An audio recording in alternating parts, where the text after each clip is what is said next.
Welcome to videos. இன்னைக்கு நம்ம எதை பத்தி பார்க்க போறோம்னா இந்த கேலன் அப்படிங்கிற ஒரு சயின்டிஸ்ட் பத்தி தான் பார்க்க போறோம். வாங்க வீடியோக்குள்ள போலாம். இந்த கேலன் அப்படிங்கிற ஒரு யாருன்னா ஒரு பிறப்பால் ஒரு கிரேக்கத்தவர். ஆனா இவங்களை ரோமானிய பேரரசுடைய மருத்துவர் அப்படின்னு எல்லாருமே அழைப்பாங்க. அதுக்கான காரணமும் இருக்கு. அதை வீடியோல அப்படி இப்போ பார்க்கலாம். கேலன் அப்படிங்கிறவர் பெர்கமு அப்படிங்கிற ஒரு பிளேஸ்ல பிறக்கிறாரு. எப்ப பிறக்காருன்னா 129 பிறக்கிறாரு. அதுக்கப்புறம் அவர் 216 இவர் இறந்து போறாரு. இதுக்கான பீரியட் கரெக்டா தெரியல. ஒவ்வொரு புக்ஸ்ல மாத்தி மாத்தி இருக்கு. சரி, ஓகே, வாங்க வீடியோக்குள்ள போலாம். இவரோட தந்தை நிக்கான் அப்படிங்கிறவர். இவர் என்ன பண்ணுவாருன்னா ஒரு பணக்கார குடும்பத்தை சேர்ந்தவர்.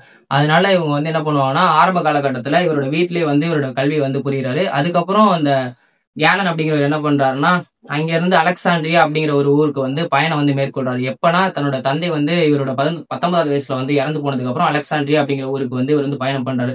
அப்படி பயணம் பண்ணி அங்கே டாக்டரேட் படிச்சு டாக்டரும் ஆகுறாரு.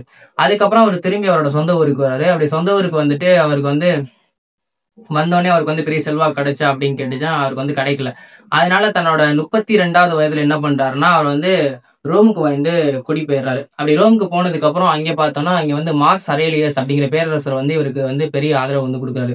அவருடைய குடும்ப மருத்துவரா இவர் வச்சுக்கிறாரு. அதனால இவருக்கு அந்த அரசரும் அந்த அரசருடைய பையனுக்கும் நிறைய மருத்துவங்களா இவர் செய்யறாரு. நான் யாருனாலையும் குணப்படுத்த முடியாத நோய்களுக்கு இவர் குணப்படுத்தவும் செய்யறாரு.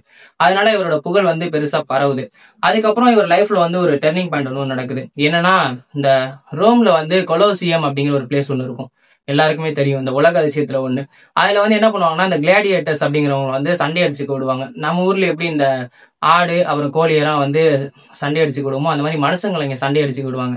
அப்படி சண்டை அடிச்சுக்கிறவங்க இறந்து போறாங்கல்ல, அப்படி இறந்து போறவங்களை இவருக்கு உயிர் இருக்கா இல்லையா அப்படின்னு ஒரு செக் பண்ணணும். அதுக்கப்புறம் அவங்களுக்கு வைத்தியம் பாக்குறதா இவரோட வேலை.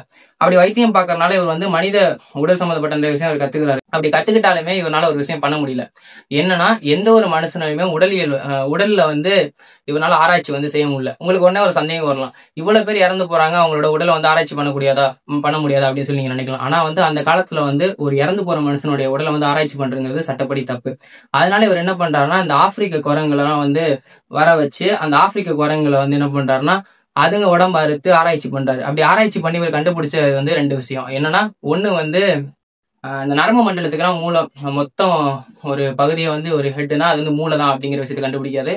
2வது விஷயம் என்ன கண்டுபிடிக்கிறாருன்னா இந்த ஹேர்ட் இருக்குல்ல, அந்த ஹேர்ட் அதோட ஹேர்ட்டோட வலது அறையில இருந்து ரத்தம் கசியுது, ஹேர்ட்டுக்கும் ரத்தத்துக்கும் சம்பந்தம் இருக்கு அப்படின்னு சொல்லி ஆரம்பத்துல கண்டுபிடிக்கிறாரு. இந்த விஷயம் எப்போ அந்த காலத்துல 200 அந்த பீரியட்ல ஃபாலோ பண்ணிக்கிட்டு இருந்ததை கிட்டத்தட்ட 1628 வரையுமே அந்த எல்லாருமே நம்பிக்கிட்டு இருந்தாங்க. அதுக்கான காரணம் என்னன்னா, இப்ப நம்ம எப்படி ஹேர்ட்ல இருந்து லவ் உருவாகுது அப்படின்னு முட்டாள்தனமா நம்பிக்கிட்டு இருக்கோமோ அது மாதிரி இவர் ஹேர்ட்ல இருந்து ரத்தம் உருவாகுது அப்படின்னு சொல்லி ஆரம்ப காலத்துல நம்பிக்கிட்டு இருந்தாரு. உண்மையிலே இந்த ஹார்ட்டோட தியரி அதுக்கப்புறம் யார் தான் விளக்குறாங்கன்னு சொன்னா 1628ல வில்லியம் ஹார்வி அப்படிங்கிறவர் தான் அதுக்கான ஒரு முறையான ஒரு விளக்கத்தை கொடுக்குறாரு. அவரோட விளக்கம் என்ன சொல்றாருன்னா ஒரு ஹேர்ட் நம்ம கையை ஒரு மூடி இருந்தா எந்த அளவுக்கு இருக்குமோ அது மாதிரியோட அந்த சைஸ் தான் அந்த மனிதனுக்கான இதயம் இருக்கும் அப்படின்னு சொல்றாரு. அதுக்கப்புறம் இதயம் ஒரு நிமிஷத்துக்கு சராசரியா 70ல இருந்து 90 முறை துடிக்கும் அப்படின்னு சொல்றாரு. அதுக்கப்புறம் இதயத்துல ஒரு நார்மலான ஒரு மனுஷனுக்கு 4ல இருந்து 5 லிட்டர் ரத்தம் உடல்ல இருக்கும் அப்படின்னு சொல்லிட்டு இந்த நரம்பு மண்டலத்தை உள்ள ஃபுல்லாத்தையும் கிளியரா சொல்றது யாருன்னா வில்லியம் ஹார்விங்கிறவர் தான். சரி, ஓகே ஃப்ரெண்ட்ஸ், இன்னைக்கு வீடியோ முடிஞ்சு. உங்களுக்கு இந்த வீடியோ பிடிச்சதா மறக்காம சப்ஸ்கிரைப் பண்ணிருங்க. சப்ஸ்கிரைப் பண்றது இருக்கட்டும், ஒரு விஷயம் உங்கள்கிட்ட கேட்கணும். என்னன்னா இந்த ஹேர்ட்ல இருந்து லவ் வருதா அப்படி இல்ல மேல இருக்க ஹெட் இருக்காருல்ல அந்த ஹெட் ஜில இருந்து லவ் வருதாங்கிறத உங்க கமெண்ட் பண்ணிட்டு போங்க. பை.